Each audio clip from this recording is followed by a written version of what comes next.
Pourquoi Satan étend la Pâque?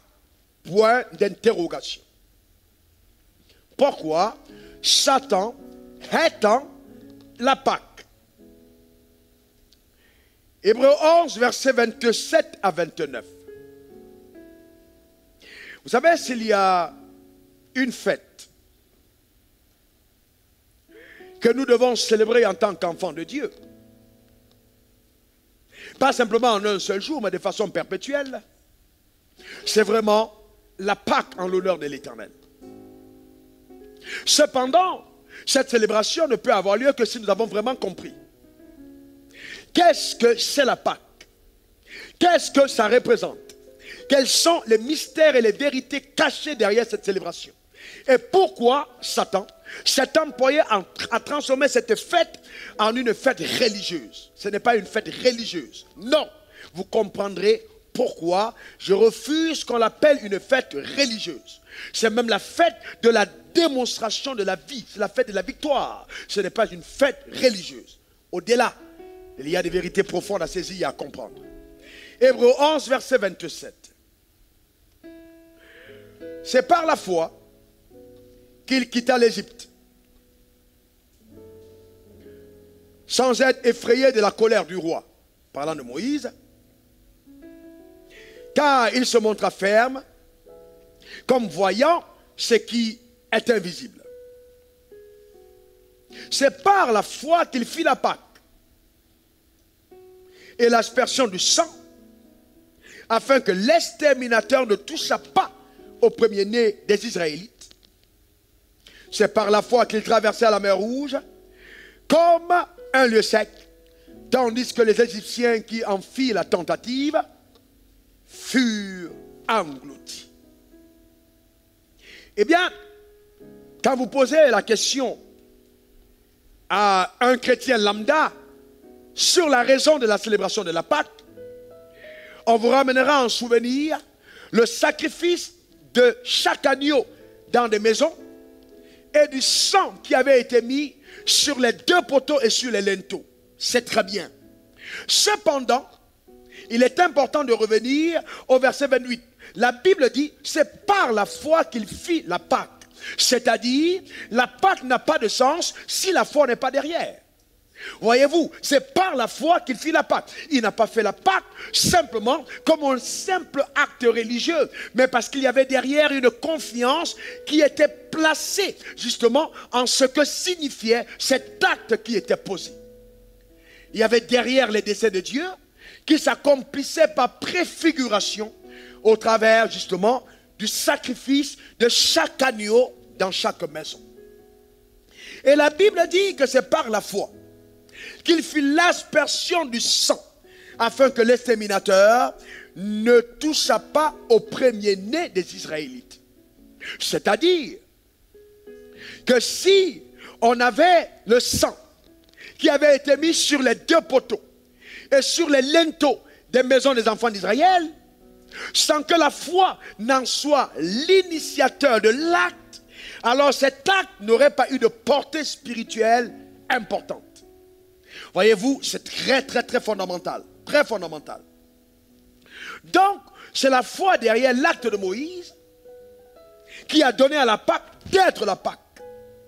Et non simplement l'immolation de l'agneau. Parce que même, voyez-vous, cet agneau immolé avait tout un autre sens. Et nous allons comprendre qu'est-ce que ça représentait.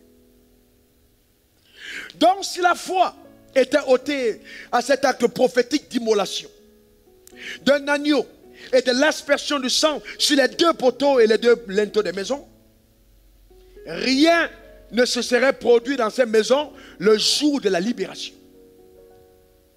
Donc je peux aller plus loin. Ce n'est pas, voyez-vous, le sang sur les deux poteaux et les linteaux qui a joué un rôle primordial. C'était la foi derrière l'acte, voyez-vous, posé. D'accord? C'est fondamental. Aujourd'hui encore, beaucoup de personnes célèbrent la Pâque, mais n'y associent pas le préalable qui donne à la Pâque d'être la Pâque, c'est-à-dire la foi en ce qui a été accompli. La foi en ce qui a été accompli. Vous voyez, la religion a cet art de dépouiller les actes que nous posons de la puissance que lui confère la foi. La religion a donc cet art de dépouiller les actes prophétiques que nous posons de la puissance que leur confère la foi. C'est-à-dire que l'acte n'a de puissance que parce que derrière, il y a la foi en l'acte qui a été posé.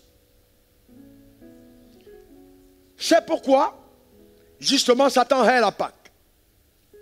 La Pâque est une grande fête. La Pâque est une grande victoire. Vous devez comprendre que l'agneau qui était immolé, justement à Goshen, dans chaque famille, représentait justement Jésus-Christ qui serait sacrifié à la croix pour l'humanité. Donc l'agneau était une préfiguration du sacrifice de Christ. D'où l'importance d'avoir la foi, justement, en cet acte posé. C'est important. Il y a encore des personnes aujourd'hui qui célèbrent la Pâque comme si c'était une Pâque juive. Non, non et encore non. Nous sommes justement dans une autre dimension de la célébration de cette fête. Ce n'est pas une simple fête juive, non. C'est une fête qui a pris une dimension mondiale, et on le verra.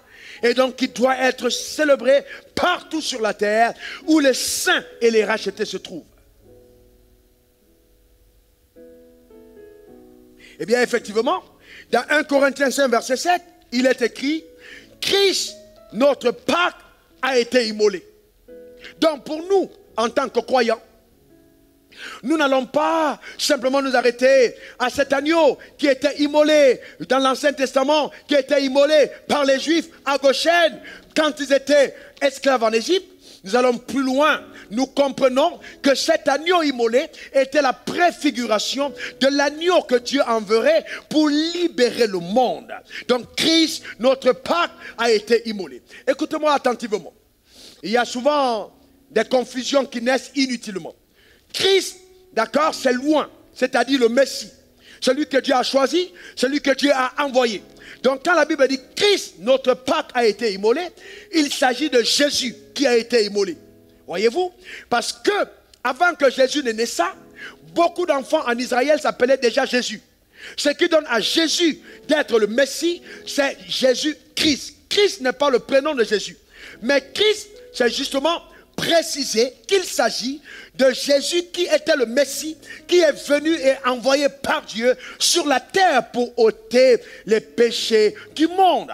Et c'est pourquoi, dans Jean 1, verset 29, il est écrit, d'accord, Jésus, le lendemain, c'est Jean-Baptiste, qui vit Jésus venant à lui, il dit, voici l'agneau de Dieu qui ôte le péché du monde. Et ça, c'est très fort. Et il dit l'agneau de Dieu. Pourquoi il parle d'agneau? C'était justement en souvenir de cet agneau qui avait été pris dans chaque maison quand le peuple d'Israël était en captivité. Cet agneau qui les avait protégés, cet agneau qui avait donné de son sang, cet agneau qui avait provoqué leur liberté, cet agneau qui les avait sortis de l'esclavage, cet agneau qui les a donné, cet agneau de marcher dans les promesses qui avaient été annoncées à Abraham leur père. Et ça, c'est extraordinaire. Extraordinaire. Vous voyez, c'est vraiment fantastique. Vous voyez, quand on parle d'ôter le péché du monde, voici l'agneau de Dieu. Cet agneau-là n'avait pas été pourvu par les chefs de famille. Cet agneau a été pourvu par le chef de famille de la nouvelle famille qu'il était en train de constituer. Et ce chef de famille, c'est Dieu. Et c'est pourquoi quand Jésus a dit lorsque vous priez, dites notre Père qui est aux cieux. Parce qu'en posant cet acte, c'était un acte de paternité, un acte d'adoption, un acte qui amenait toutes les personnes qui qui allaient croire en cela, à appartenir à la famille de Dieu. Afin que cette famille de Dieu, sur les deux poteaux et sur les linteaux, que tout ce qui arrive dans le monde ne puisse surtout pas avoir accès à cette famille, que cette famille était marquée justement par le sang de cet agneau, qui est l'agneau de Dieu, qui est Jésus-Christ. N'est-ce pas ça la bonne nouvelle? Quelqu'un peut dire Alléluia. Quelqu'un peut dire encore Alléluia. C'est extraordinaire. Extraordinaire. Il est venu ôter. Il est venu ôter, c'est-à-dire enlever. Quand on parle d'ôter, ôter ce n'est pas couvrir. Ôter c'est enlever, débarrasser, détruire. D'accord? Ce qui est un problème entre Dieu et les hommes. Et ce problème était le péché. Voici l'agneau de Dieu qui ôte le péché du monde. C'est une bonne nouvelle. Une nouvelle sur laquelle nous devons davantage méditer en tant que croyants, afin de ne jamais sombrer dans le piège subtil de la religion. Oui, et que Christ continue à nos yeux d'être dépeint comme celui qui a été crucifié à la croix et qui est le socle de notre victoire et de notre liberté. Il est venu ôter les péchés du monde. Vous voyez, ramenez-moi le texte de 1 Jean 1 verset 29. Regardez ce texte qui ôte le péché du monde. On n'a pas dit qu'il ôte le péché d'Israël, mais qui ôte le péché du monde. Quand on parle du monde, on parle de l'univers, c'est-à-dire l'Afrique, c'est-à-dire l'Europe, c'est-à-dire l'Amérique, c'est-à-dire l'Asie, c'est-à-dire l'Océanie. Quand Jésus est mort, sa mort à la croix n'était pas pour le peuple d'Israël. Il est mort pour ôter le péché du monde, afin que la colère de Dieu, qui jadis était contre les hommes à cause de leur rébellion, soit ôtée. À cause de sa mort, Dieu a été apaisé. Et celui qui est entré en colère cette fois, c'est le diable. Car il ne trouve plus aucun moyen légal, aucune raison pour encore accuser les personnes qui ont cru en lui. La mort de Jésus à la croix a été une terreur pour l'enfer. Et c'est pourquoi Satan hait la Pâque. Il déteste la Pâque. Parce que ça, c'était le glas, ça sonnait le glas de sa défaite et le terminus de sa domination. Quelqu'un me donne 3 bons amen. Est-ce que tu peux me sonner une cloche là, s'il te plaît? J'ai envie d'entendre la cloche sonner. Encore, encore, encore, encore, encore. Vous savez, quand nous étions petits, moi j'allais à l'église. Et quand on entendait cette cloche sonner, ça marquait le temps du début d'un culte. Mais quand on entend ça sonner maintenant, pour nous pendant ce message, nous sommes juste en train de comprendre de façon prophétique que l'ère de la domination des ténèbres a cessé, que l'ère de l'esclavage a cessé, que la liberté a été annoncée, que la gloire de Dieu a été restaurée. Quelqu'un me donne son meilleur amen. Quelqu'un dise encore amen. Et je vous ramène encore sur ce texte. C'est par la foi qu'il fit l'aspersion de la Pâque. C'est-à-dire que ceci n'est possible que si vous croyez. La Pâque n'a de sens que quand elle est soutenue par la foi. Donc c'est important, impérieux, qu'il y ait la foi derrière. Que nous puissions croire. C'est ça tout le sens. Qu'il y ait la foi derrière. Alléluia. Croire en ce qui a été accompli. Donc, cette mention du mot prophétique montre que illustre que le sacrifice de Christ est un sacrifice pour l'humanité. Donc la fête des Pâques est une fête mondiale. Quand on se trouve en Iran, au Pakistan, à Beyrouth, quand on se trouve, d'accord, à Paris, quand on se trouve même au milieu de la ville la plus perverse du monde, nous avons le droit légitime de célébrer cette fête parce que l'agneau a été immolé pour le monde entier. Alléluia. Eh bien, personne d'autre, aucun autre prophète, aucun autre Messie n'a été à même d'apaiser le cœur de Dieu. Que ce soit Bouddha, que ce soit Krishna, que ce soit Mohammed, que ce soit aucun autre, que ce soit Wafo, aucun autre prophète ne pouvait apaiser le cœur de Dieu si c'était le prophète que lui-même s'est suscité et a envoyé en la personne de Jésus.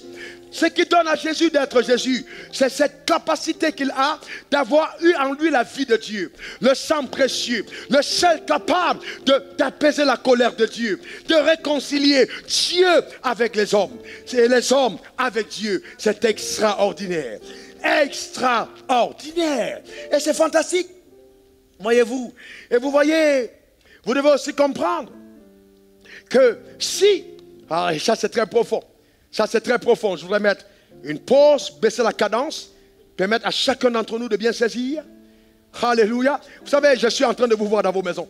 Amen, on me demande souvent, mais pourquoi tu... Non, je vois la gloire de Dieu, je vois le ciel ouvert sur votre maison, je vois la puissance de Dieu descendre, je vois quelque chose s'accomplir dans ta vie, au nom suprême de Jésus. Donne-moi ton meilleur amen. Donne-moi ton meilleur amen. Eh bien oui, ce qu'il faut comprendre derrière la fête de la Pâque, c'est qu'il y avait là une obligation du ciel à tenir l'alliance qui avait été scellée entre Dieu et Abraham. Je parle d'obligation du ciel. Je parle d'obligation du ciel. Regardez, Genèse 15, 13, 14. Genèse 15, 13, 14. Ces paroles qui ont été prononcées par notre Père Dieu. Genèse 15, 13, 14. Affichez-moi le texte. Il est écrit, voyez-vous, et l'Éternel dit à Abraham. Notez ce texte. L'Éternel dit à Abraham, sache que tes descendants seront étrangers dans un pays qui ne sera point à eux. Et ils seront asservis et on les opprimera pendant 400 ans. Donc Dieu annonce prophétiquement à Abraham, de par l'alliance contractée, c'est-à-dire le contrat, le pacte, qu'ils signent tous les deux. Parce que Dieu dépend d'Abraham pour le rachat de l'humanité. Il est obligé, pour avoir un allié sur terre, de signer un contrat qui l'autorise d'avoir une action sur la terre. Et c'est ainsi qu'il trouve en Abraham la personne fidèle, la personne dévouée, la personne qui pouvait lui permettre de racheter la terre. Et là, le contrat est signé. Il dit, Abraham, tes descendants seront captifs dans un pays qui ne sera pas le leur. Oh, mon Dieu, dans un pays qui ne sera pas le leur. Certains d'entre vous habitez encore dans des zones qui ne sont pas votre destination. Vous habitez encore des territoires qui ne sont pas les vôtres. Si tu es encore dans ton Égypte, ce n'est pas ton territoire final, parce que Canaan t'attend. Alléluia. Ton Canaan t'attend. Et il dit, après 400 ans, je viendrai les libérer. Je veux demander dans le nom suprême de Jésus, alors que la même puissante, le bras étendu de Dieu, te donne de connaître une libération totale de cet esclavage et que ta vie mire dans les hauteurs qui te sont réservées par Dieu. Regardez ce qu'il y a. Regardez s'il vous plaît. Regardez, verset 14. Affichez-moi le verset 14. Il est très profond. Mais je jugerai la nation à laquelle ils seront asservis. Et soulignez cela dans votre Bible. Et ils sortiront ensuite avec de grandes richesses. La Pâque annonce la fin de la pauvreté. Oh, ta manière de dire Amen m'embête. Oh, ramenez-moi le texte, remettez le texte. Vous savez, certaines personnes disent, oh, mais Wafo, il exagère. Ce n'est pas une exagération. C'est une interprétation intégrale des Écritures de façon prophétique par l'onction du Saint-Esprit.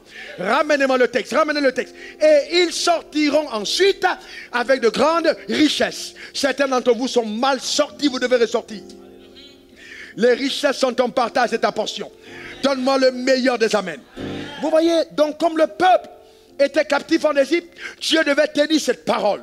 Et je suis en train de dire à quelqu'un qui tient cette parole, 30 ans plus tard, Abraham est mort, mais l'alliance est vivante. Je reprends, Abraham est mort, mais l'alliance est vivante. Alléluia. Elle est vivante. Et cette alliance vivait par le sacrifice d'un agneau qu'Abraham avait fait à Dieu, et plus tard le sacrifice de son fils. Oh Dieu, non, tu ne comprends pas encore. Tu ne comprends pas encore. Abraham est mort, mais l'alliance est encore vivante. L'alliance parle en faveur de ce peuple. Et quand le peuple crie, Dieu va donc dire à son fils Moïse, j'ai entendu la voix de mon peuple que lui font pousser les oppresseurs.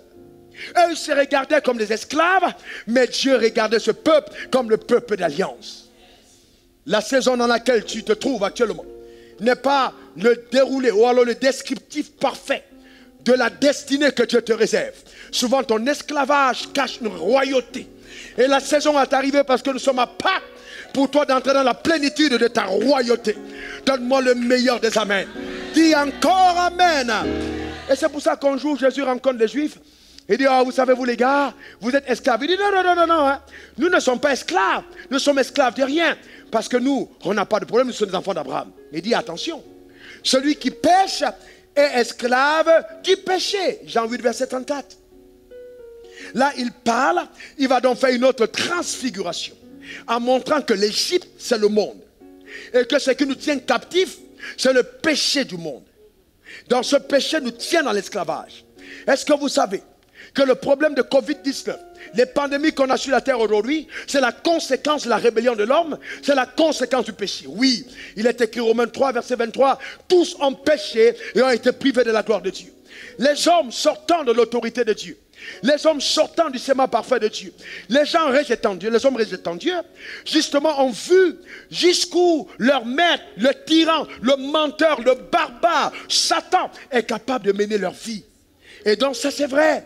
Satan est un menteur. Il vient dans une vie pour dérober, pour égorger et détruire. Et donc Dieu permet qu'en ces moments que le monde est en train d'agoniser, le monde est en train de souffrir, là où il n'y a plus de stars, là où rien n'a de la valeur, ni l'argent, ni les contrats, ni le travail, que les hommes sortent de leur ivresse, de leur égarement, de leur envoûtement, de leur ensorcellement et se disent, nous avons été trompés, nous avons été dupés, et aient le courage de crier à Dieu partout où ils se trouvent, quel que soit leur âge, quel que soit leur sexe, quel que soit leur pays, quelle que soit leur position. Oui, parce que quand le malheur frappe, il ne frappe pas les hommes pauvres simplement, il frappe les hommes en entier. Mais qu'est-ce que Dieu enseigne à ce monde? Il est en train de dire, vous redoutez le Covid-19 qui est un petit virus invisible. Mais je vais vous dire une chose, redoutez davantage celui qui peut amener vos âmes en enfer. Parce que la vie que vous menez, elle peut s'arrêter n'importe quand. Si ce n'est pas Covid, ça peut être un accident, ça peut être un ensorcellement, ça peut être un envoûtement, ça peut être un sort, ça peut être juste une mort naturelle. Mais quand on meurt, qu'arrive-t-il après? Ceux qui ont reçu la Pâque, ceux qui ont reçu Jésus connaissent une vie meilleure. Et c'est ça, c'est pour ça que le diable redoute tant la Pâque, parce que Jésus est l'agneau de Dieu qui ôte le péché du monde. Donne-moi le meilleur des amens. Et il dit dans Jean 8, verset 36, si donc le Fils vous a franchi, vous êtes véritablement libre. Oh, que quelqu'un lève sa main quelque part et dit, je suis libre. Oh, ta manière de le dire m'embête-tu-le bien? Encore! Alléluia! Vous savez souvent des entrailles de la vie, parce que vous avez la vie de Dieu en vous. Vous devez être à même d'appeler, de gémir, de confesser, de déclarer, d'établir la vérité, parce que la conviction est profonde. Déclare encore, je suis libre! Alléluia! Amen! Gloire à l'agneau, gloire à Jésus. Amen. Les enfants d'Israël sont sortis de 430 ans de captivité. Et quand ils sont sortis avec de grandes richesses. Vous comprenez pourquoi? Ce n'est pas simplement parce que Moïse était un prédicateur de la prospérité. Non, c'est parce qu'il était un messager de Dieu et que Dieu est un Dieu d'alliance. Je suis en train d'annoncer sur ta vie maintenant que toi aussi tu sors avec de grandes richesses. La pauvreté n'est pas ta portion, l'oppression et la domination du mal n'est pas ton partage, au nom suprême de Jésus. Si Jésus t'a vraiment libéré, alors tu es véritablement libre. Il n'y a pas de semi-liberté en Christ. La liberté est totale. Elle est totale. Elle est totale. Il n'y a pas de semi-liberté en Christ. Elle est totale. Elle est totale. Elle est totale. Alléluia. Donne-moi 3 bons amen. Alléluia. Mais ensuite, frères et sœurs, ce qui est important de comprendre dans la nouvelle alliance, c'est que cette liberté qu'il nous a accordée, il nous a doté d'une capacité d'en jouir, d'en profiter, de la manifester, d'accord, et de la démontrer. Et ça c'est beau, hein. Regardez Jean 1, verset 12. Jean 1, 12. Il est écrit, mais à ceux qui l'ont reçu. Oh, si quelqu'un l'a reçu, qu'il s'enjaille en disant, je l'ai reçu. Encore, je l'ai reçu. Alléluia. Amen. À ceux qui ont cru en son nom. Le nom glorieux que la parole a porté. Le beau nom, l'excellent nom, le puissant nom, le suprême nom, le nom rempli d'autorité, le nom qui révèle l'amour de Dieu. Ce nom qui est l'incarnation du Christ envoyé sur la terre pour la rédemption des hommes. Le nom de Jésus. Alléluia. À ceux qui ont cru en son nom, elle a donné le pouvoir. Oh, alléluia. Elle a donné le pouvoir. Frères et sœurs, la célébration de la Pâque est aussi la célébration de la dotation d'un pouvoir divin dans l'humain. Je reprends, la célébration de la dotation du pouvoir divin en l'humain. Donc, c'est-à-dire la Pâque, c'est aussi là la fête de la célébration de la nouvelle création, le prototype d'homme qui n'avait jamais existé sur terre, mais que Dieu, par sa grâce, par sa bonté, par sa volonté, a suscité afin de montrer à la face de la terre que même s'ils n'avaient pas vu Adam, ils sont capables de voir une création au-dessus de la puissance qu'Adam avait. Une création qui révèle la grandeur de Dieu. Donne-moi le meilleur des amens. Donne-moi le meilleur des amens. Dis encore amen. Alléluia. Amen. Je vous pose une question. Là où vous êtes, pensez-vous qu'à la place des messages qu'on écoute sur les chaînes de télé du monde, si on écoutait ça, vous ne pensez pas que le monde se porterait bien? Je vous pose une question. Si on écoute ce message partout, sur Internet, partout, dans toutes les maisons, dans tous les foyers, vous ne pensez pas que le monde se portera bien? C'est ça la vérité. C'est ça la vérité. C'est ça la vérité. Vous avez là entre vos oreilles un message qui contient une potion divine, enrobée d'une puissance qu'on peut qualifier de divinement magique, avec la capacité de briser les chaînes et de générer la pensée de Dieu au travers de chaque humain. Donne-moi encore ton meilleur amen. Il leur a donné le pouvoir. Oh, alléluia. Quelqu'un dit j'ai le pouvoir. Quelqu'un dit encore j'ai le pouvoir. Eh bien, c'est triste, c'est sale, c'est pitoyable. Les hommes vont dans les sectes. Ils vont signer des pactes parce qu'ils cherchent un pouvoir. Moi, j'ai un pouvoir. Vous savez, aucune alliance dans les sectes ne peut vous protéger contre le mal que le monde vit actuellement. Mais moi, ce pouvoir me donne une immunité. Ah, oh, tu n'as pas compris de quoi je parle. Me donne une immunité contre les actions des ténèbres, contre la puissance de l'enfer. Il nous a donné le pouvoir, le Izousia. La capacité de choisir et d'agir selon la vérité. C'est-à-dire que personne ne peut dire aujourd'hui, ayant rencontré le Christ, qu'il m'est impossible de vivre pour Dieu. C'est un mensonge. C'est un mensonge, tu es un menteur quand tu le dis. Parce que Dieu t'a donné le pouvoir. La capacité de choisir et d'agir selon la vérité. C'est pourquoi les gens sont étonnés. En une période comme celle-ci, de voir des gens qui sont joyeux. Eh bien oui, nous avons le pouvoir, vous voyez, d'agir selon la vérité. Je suis zen. Je suis dans une plénitude de paix. Une paix qui surpasse l'intelligence. Oh, que cette paix te soit communiquée par le Saint-Esprit. Au nom suprême de Jésus. Pas de panique. Non, non et encore non. Pas de panique parce que Christ, ma Pâque, a été immolée. Pas de panique parce que la victoire a été totale.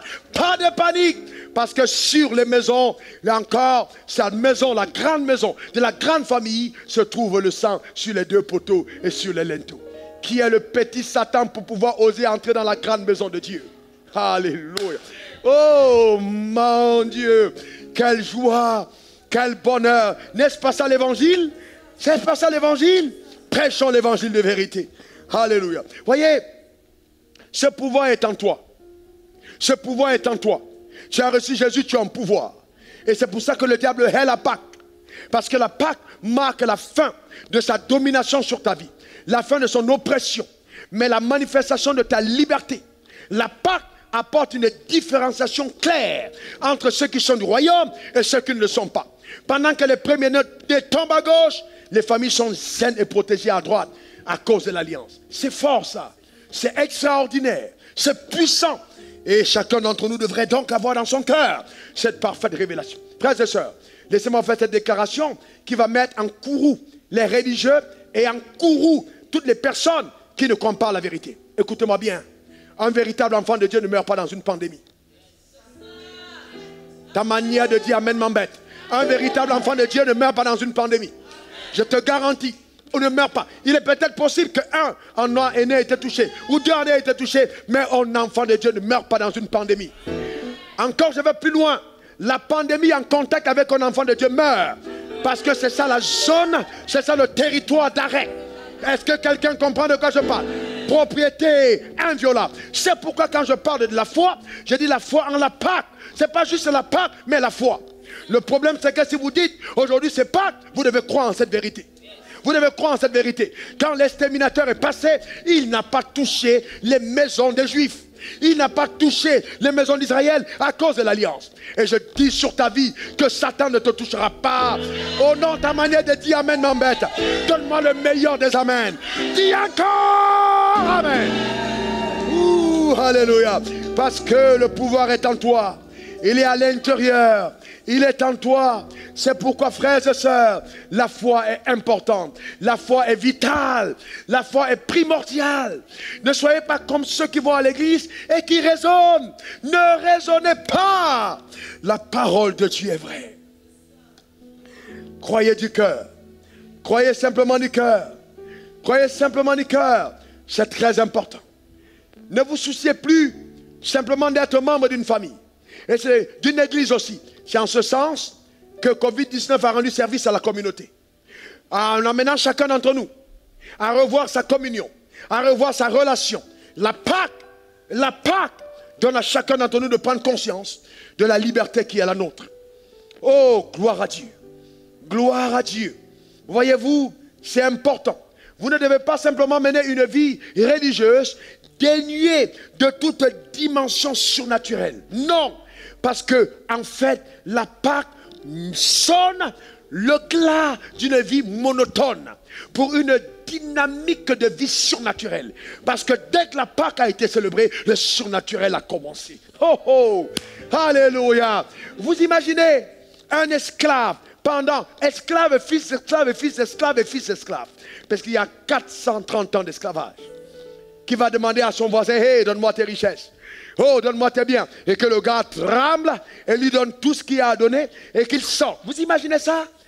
Quelqu'un de votre qui a travaillé chez vous, qui se lève au matin et qui vous dit, oh, redonne-moi tout ce qui est à toi, vite ton compte bancaire, donne-moi ce qui est à toi, et que tu t'exécutes. Il doit avoir quelque chose derrière. Il doit avoir quelque chose derrière. Il doit avoir quelque chose de derrière. C'est pour ça que la fête de Pâques est une fête mystique. C'est une fête mystique. Vous ne pouvez pas la célébrer simplement en vous baladant dans les rues, en portant les croix, d'accord, en faisant les chemins de croix. Ce chemin de croix a été accompli par un seul, parce que Dieu n'a pas envie que toi tu aies encore mouru à Jérusalem. Mais quand on dit de porter ta croix chaque jour, c'est simplement avoir la foi en ce que lui a accompli, parce que la Pâque est une fête de substitution. Alléluia, une fête de substitution. Allez, qui vient, nous célébrons le fait qu'il a pris notre place. Il a pris ma place. Oh, il a pris ma place. Il a pris ma place. Jésus a pris. Et ça, c'est important. C'est ta place qu'il a pris. On en parlera tout à l'heure. Eh bien, donc, c'est important de comprendre que la foi t'interdit de mener une vie basée sur la loi. D'accord? La foi en la Pâque, note-le, t'interdit de mener une vie basée sur la loi et la morale des hommes, les dogmes. Ça t'interdit, mais plutôt sur la puissance de Dieu, au travers de la connaissance de la vérité révélée par la grâce. Mais plutôt sur la puissance de la vérité, au travers de la connaissance de la puissance de Dieu, au travers de la connaissance de la vérité, d'accord, révélé par la grâce. Et c'est triste qu'aujourd'hui encore, pendant que nous célébrons la Pâque, il y a encore des personnes qui font l'apologie, la promotion, la publicité de la religion. C'est triste, c'est pitoyable, c'est terrible. Vous ne pouvez pas, on ne doit pas, c'est pas possible. Alléluia. Quelqu'un dise encore amen. Quelqu'un dise encore amen. Quelqu'un dise encore amen. Eh bien oui, quand je dis la Pâque, c'est vraiment la révélation de la nouvelle création. Pourquoi? Parce que, écoutez-moi attentivement, 2 Corinthiens 5, verset 17, si quelqu'un est en Christ, il est une nouvelle créature. Une nouvelle créature, les choses anciennes sont passées. Vous ne pouvez pas célébrer la Pâque et continuer de me dire la malédiction ancestrale, la pauvreté, les maladies. Non, les choses anciennes sont passées. La Bible dit voici toutes choses. Alléluia. Toutes choses, pas certaines choses, toutes choses sont devenues nouvelles. Regardez le verset qui suit. Et tout cela vient de Dieu. J'appelle donc dans ta vie une visitation divine qui changera toutes choses en ta faveur. Au nom suprême de Jésus, donne-moi ton meilleur des amens. Dis encore amen. C'est très important. C'est très important. Même si à l'apparence, tu continues de ressembler à celui que tu étais, de l'intérieur, tu n'es plus la même personne. Tu as été changé. Tu n'appartiens plus à la même famille. Tu es devenu enfant de Dieu. Ton cœur a été totalement changé. Regardez Ézéchiel 36, verset 26. Regardez-le. Regardez, lisez ce texte. Je vous donnerai un cœur nouveau. Je vous donnerai un cœur nouveau. Et je mettrai en vous un esprit nouveau. J'ôterai de vos corps le cœur de pierre. Je vous donnerai un cœur de chair. Il a dit, j'ôterai de vos corps. Écoutez-moi bien. Oh, ça va encore faire grincer des dents aux religieux. Le roi faux que vous connaissez n'a plus le même cœur qu'il avait.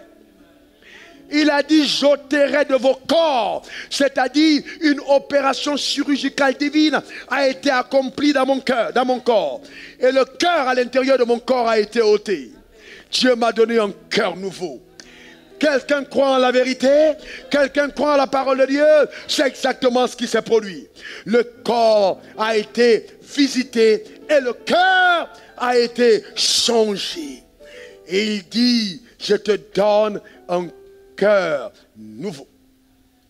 Et c'est pourquoi, et là je ramène le but calmement, pour permettre l'assimilation des vérités qui sont souvent têtues à comprendre, parce que justement pendant longtemps nous avons été embobinés par le mensonge de la religion. Eh bien écoutez-moi attentivement, c'est pourquoi, d'accord, même si en tant qu'enfant de Dieu tu veux continuer de vivre comme tu vivais, il est impossible pour toi d'assimiler encore cette vie avec le nouveau cœur.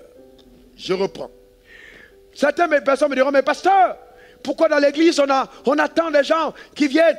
Beaucoup de personnes que vous voyez à l'église ont été enrôlés au jeu de la religion. Mais très peu ont connu l'adoption à la vie de Dieu par la nouvelle naissance.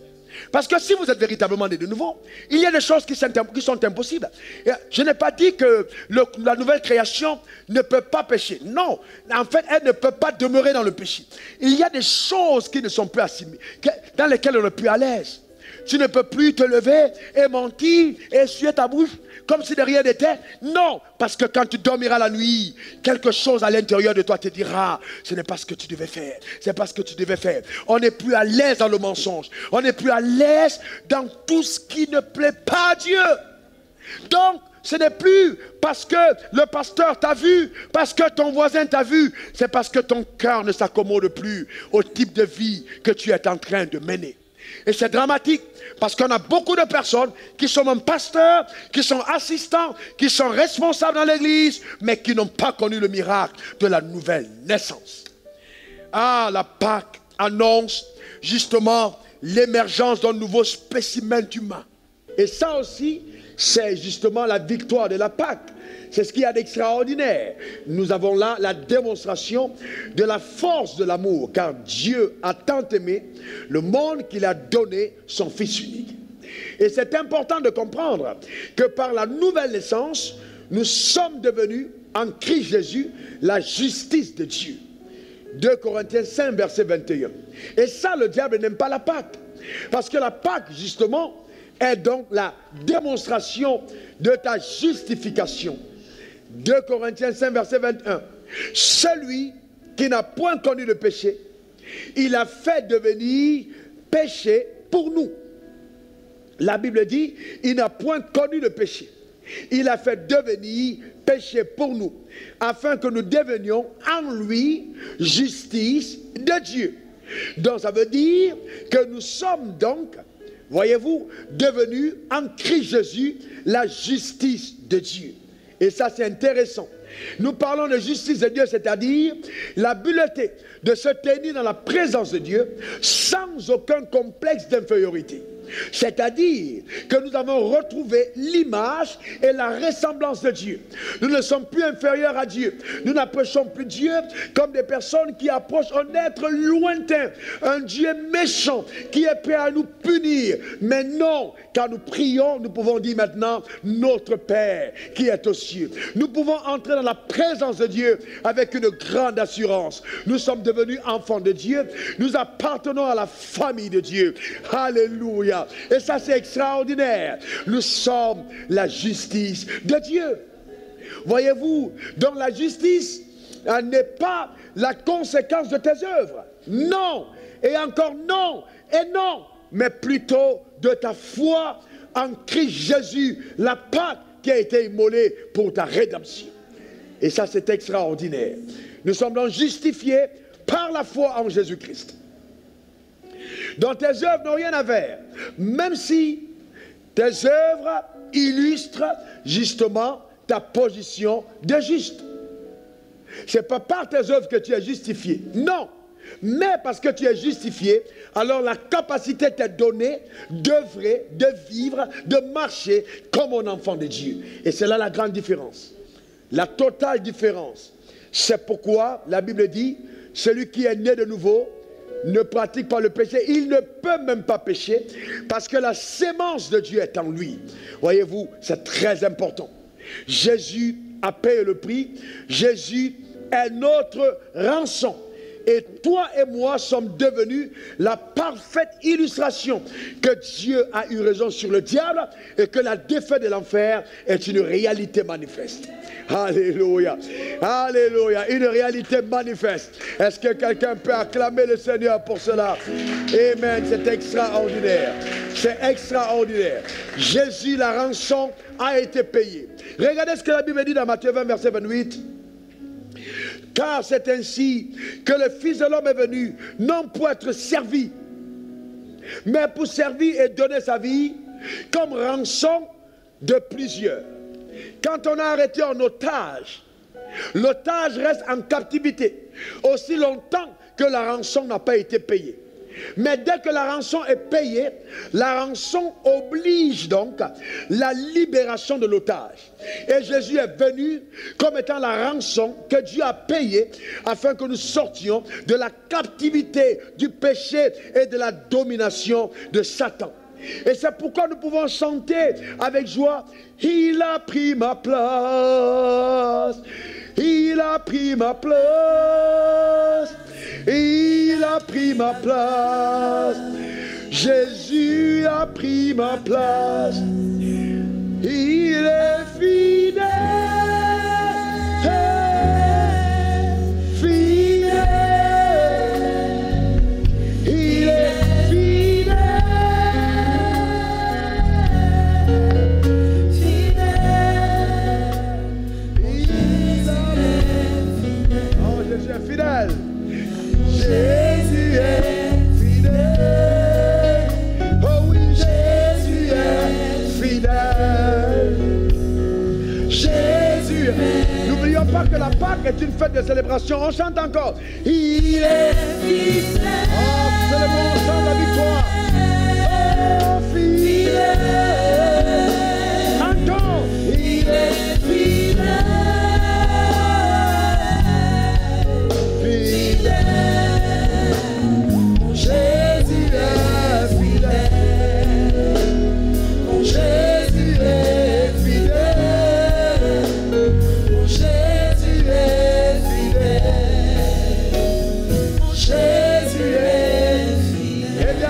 Celui que le Fils a franchi est véritablement libre. Et à cause justement de la rançon payée, les bourreaux qui te détenaient en captivité sont obligés de te laisser partir. Et je suis en train de voir les bourreaux de la limitation te libérer afin que tu marches dans la domination et la victoire. Les bourreaux de la mort prématurée, les bourreaux de la pauvreté, les bourreaux des malédictions sont obligés de te laisser partir parce que justement la rançon a été payée. Que chacun d'entre nous sorte justement des prisons dans lesquelles il se trouvait pour connaître la liberté que Christ nous a accordée. Alléluia. Et c'est ça, c'est pour ça que Satan est la Pâque, parce que les captifs ne sont plus entre sa main. Jésus a payé le prix, il a pris notre place. Alléluia. Gloire à l'agneau, gloire à Jésus. Eh bien, c'est très important. Nous ne pouvons pas parler justement de cette merveilleuse fête de Pâques, merveilleuse victoire sur les ténèbres, sans porter une attention particulière et singulière sur le sang de l'agneau, sur le sang de Jésus. Oui, oui, Dieu a été apaisé par le sang de Jésus et l'enfer terrorisé. Écris-le. Dieu a été apaisé par le sang de Jésus et l'enfer terrorisé. Tout ce qui pouvait permettre la liberté des hommes, c'était justement le sang. Car sans effusion de sang, il n'y a point de pardon des péchés. Et tout ce qui donnait une légitimité à Satan d'agir sur la vie des hommes, c'était la présence du péché. Voyez-vous, donc dès que le sang a été pourvu, le cœur de Dieu s'est apaisé, mais l'enfer terrorisé. Parce que la captivité prenait fin par le sang de l'agneau. Alléluia. Dans l'Ancienne Alliance, il est écrit, Exode 12, 13, 14, le sang vous servira de signe, où vous serez. Je verrai le sang et je passerai par-dessus vous, et il n'y aura point de plaie qui vous détruise quand je frapperai le pays d'Égypte. Verset 14. Vous conserverez ce souvenir, le souvenir de ce jour, et vous le célébrerez par une fête en l'honneur de l'Éternel. Une fête, alléluia, une fête en l'honneur de l'Éternel. Vous le célébrerez comme une loi perpétuelle pour vos descendants. Le sang vous servira de signe. Suivez-moi bien, et ça c'est important. La nuit, quand le sang avait été mis sur les deux poteaux et sur les linteaux, quand le destructeur a commencé à passer, il n'a pas eu le droit d'entrer dans les maisons pour regarder les visages des hommes. Il n'a pas regardé au CV spirituel de ceux qui étaient dans les maisons pour les laisser en vie. Car le sang l'obligeait de passer par-dessus la maison. Le sang empêchait qu'il puisse regarder aux personnes. Le sang était donc là le signe d'une alliance que Dieu s'est tenu pour les personnes qui étaient dans cette maison-là. Et donc Dieu a dans sa grande maison, il a mis sur les deux poteaux et sur les linteaux le sang de son fils, le sang de Jésus. Toutes les personnes qui se trouvent dans la maison, Satan n'a pas le droit de regarder d'où tu viens. Satan n'a pas le droit de regarder quel est ton background. Satan n'a pas le droit de regarder ton CV. Tout ce qu'il regarde, c'est est-ce que le sang se trouve sur la porte de cette maison, et il passe par-dessus. Jésus est dans le gage de ta liberté et de la préservation de ta gloire au nom suprême de Jésus. Donne-moi le meilleur des amens. Dis encore amen. Si simplement nous pouvons nous souvenir aujourd'hui que justement nous célébrons tout ça parce que Jésus a préservé son sang, un sang sans péché, et qu'il a donné comme sacrifice à la croix, oui, alors nous aurons davantage une plus grande démonstration de la gloire de Dieu et de cette victoire dans notre vie quotidienne.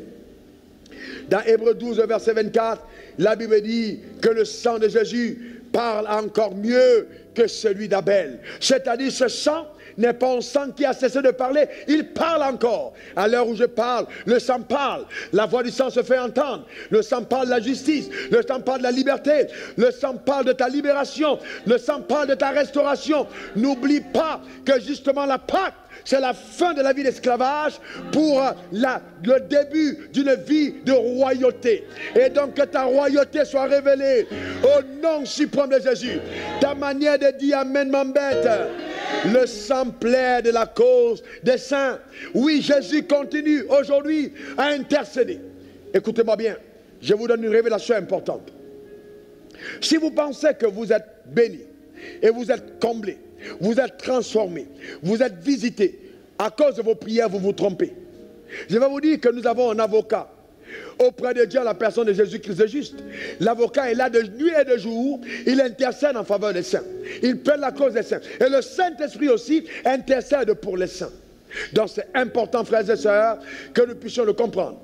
Il y a des choses qui arriveront dans ta vie, pas à cause de ta prière, mais à cause de ton alliance. Il y a des choses qui arriveront dans ta vie, pas à cause de tes offrandes, pas à cause de tes sacrifices, mais à cause du sacrifice suprême, à cause de ce que Dieu a accompli. C'est fondamental. Donc si tout ce qui arrive à un croyant est la résultante de ses prières, ce croyant ne vit pas la plénitude de la rédemption, ce croyant ne jouit pas de la Pâque. Non, Jésus a payé le prix. Aujourd'hui, le ciel est engagé en ta faveur. Jésus a dit lui-même, je suis le médiateur d'une nouvelle alliance. Une nouvelle alliance. Jean 26, verset 28. Ceci est mon sang, le sang de l'alliance qui est répandu pour plusieurs, pour la rémission des péchés. Donc par le sang versé, Dieu a une nouvelle alliance avec les hommes. Il y a eu un nouveau contrat. Il y a eu un nouveau pacte. Dieu a pris de nouveaux engagements en ce qui concerne la nouvelle création. Dieu a décidé de ne pas se limiter au peuple d'Israël, mais que par le sacrifice du sang versé à la croix, que tous les hommes de la terre, que tous les hommes de toute race, que tous les hommes de toute tribu, que tous les peuples, que les riches comme les pauvres, qui croiraient et qui mettraient leur confiance en ce sacrifice pourvu à la croix, puissent jouir de la plénitude, de la liberté et puissent célébrer la fête de la Pâque en l'honneur de l'Éternel. Car justement, en cette saison, la Pâque est une fête planétaire. Elle concerne donc toutes les personnes sur la planète Terre qui mettent leur confiance en Dieu. Alléluia. Et c'est une très bonne chose. Une très très bonne chose. Parce que l'esclavage est terminé. Quelqu'un me donne son meilleur amen. L'esclavage est terminé. Quelqu'un me dise encore amen. L'esclavage est terminé. Quelqu'un dise amen. Souvenez-vous, je vous ai dit au début de ce message que Dieu a dit à Abraham, tes descendants sortiront avec de grandes richesses. Vous vous rappelez? Alors regardez ce que Dieu va dire à Moïse. Et ça c'est puissant. 430 ans plus tard. Exode 3 versets 6 à 7. Regardez. Il dit à Moïse, je suis le Dieu de ton père. Je suis le Dieu d'Abraham. Je suis le Dieu d'Isaac. Je suis le Dieu de Jacob. Moïse cacha le visage car il craignait de regarder l'Éternel. L'Éternel dit, j'ai vu la souffrance de mon peuple qui est en Égypte et j'ai entendu les cris que lui font pousser ses oppresseurs. Car je connais ses douleurs. Donc Dieu va le dire clairement. Il dit, j'ai entendu le cri. Mais pourquoi il entend le cri? À cause de l'alliance qu'il a eue avec Abraham. Et il va dire à la suite de ce texte, il dit, Moïse, quand tu partiras, tu vas donc dire que ce peuple, personne ne sorte les mains vides. Mais avant de partir, que chacun demande à son voisin et à sa voisine des vases d'argent, des vases d'or, et vous allez aller dans le désert pour m'adorer. Lors des plaies, Pharaon a dit non, sortez les mains vides, partez adorer votre Dieu. Et Moïse a dit non, il est impossible. Nous allons partir, non seulement avec nos femmes, avec nos enfants, avec notre argent, mais aussi avec vos trésors. Nous allons prendre ce qui est à vous. Quand la plaie a frappé, quand les premiers-nés sont morts, Pharaon s'est rendu à la demande de Moïse en disant, prenez tout ce que vous voulez prendre et partez dans le désert. Et ils sont sortis riches le même jour. J'appelle par la puissance de Dieu, en vertu des pouvoirs que le ciel m'a conférés, en cette saison de Pâques, la liberté totale, l'affranchissement de l'esclavage, mais aussi ta royauté manifeste est démontrée par un enrichissement surnaturel. Au nom suprême de Jésus. Oh, ta manière de dire amen m'embête. Je suis en train de dire qu'à cause de la Pâque, même si on a écrit ton nom au village et on a dit que tu ne seras jamais riche, tu ne travailleras jamais, tu ne vas jamais prospérer, cela est du pipeau et un mensonge. J'annule ce décret sur ta vie au nom suprême de Jésus. Donne-moi le meilleur des amens. N'oubliez pas, la Pâque n'avait de sens que parce que derrière la Pâque, il y avait la foi en l'acte posé. Est-ce que tu as confiance? Est-ce que tu crois en cette liberté? Est-ce que tu crois qu'il y a un héritage? Tu ne partiras pas les mains vides. Non, tu ne partiras pas les mains vides. Regardez dans Exode 3, versets 21 à 22. Je ferai même trouver grâce au peuple aux yeux des Égyptiens. Exode 3, 21, 22.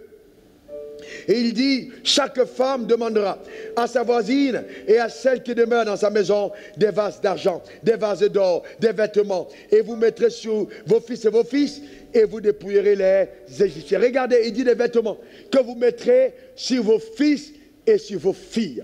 Soulignez ça dans vos Bibles. Les vêtements que vous mettrez sur vos fils et sur vos filles. C'est-à-dire que dès que la Pâque a sonné, on ne doit plus retrouver aucun indice qui peut t'apparenter, qui peut se rappeler que tu étais esclave.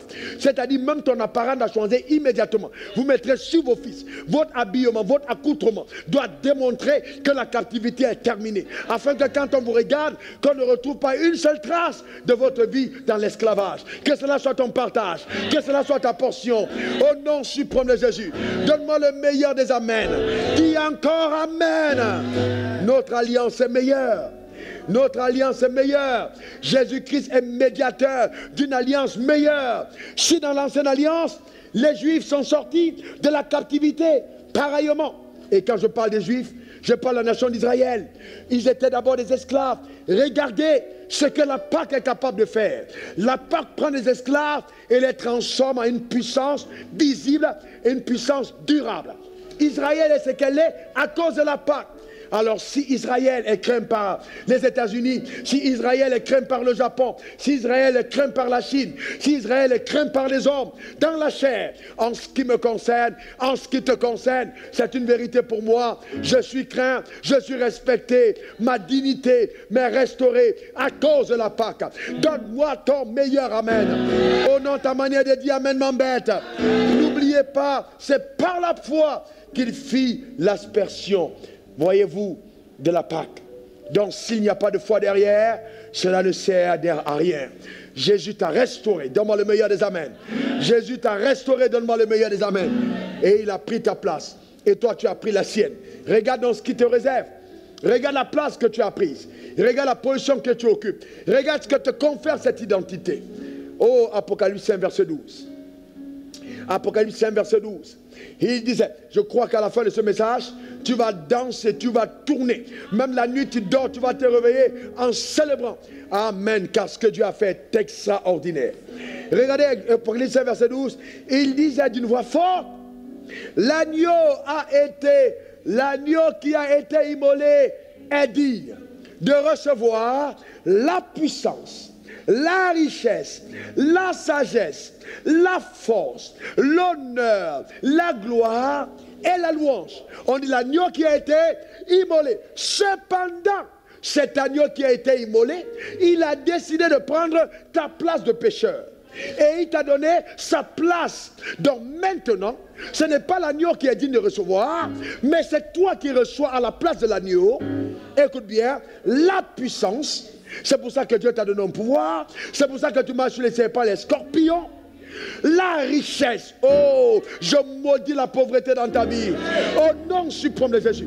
Laissez-moi vous dire cette phrase. Personne ne peut faire l'apologie de la pauvreté s'il n'est pas habité de mauvaises intentions, ou s'il n'a pas été aveuglé, ou alors simplement possédé par le mensonge de la religion. Dieu te veut riche. Donne-moi ton meilleur amen. Et tu jureras de la richesse.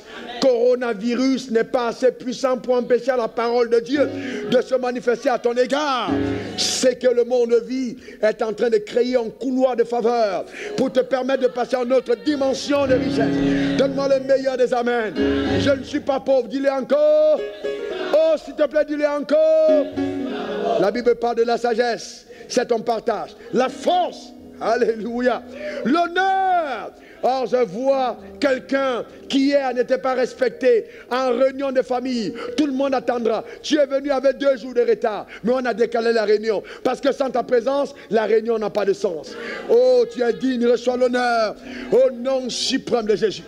Les personnes inconsidérées deviennent respectées. Et voyez-vous, gloire à Dieu. La gloire, la gloire, la gloire, la gloire. C'est ton partage. Dis encore amen. Amen. Et la louange.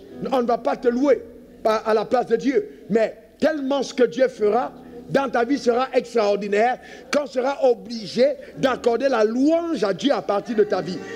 On louera l'Éternel pour les œuvres extraordinaires qu'il accomplit au nom suprême de Jésus. Et tu sais pourquoi tout ceci arrive dans ta vie? Pour une seule chose. Romains 5, verset 17. Si par l'offense d'un seul, la mort a régné par lui seul.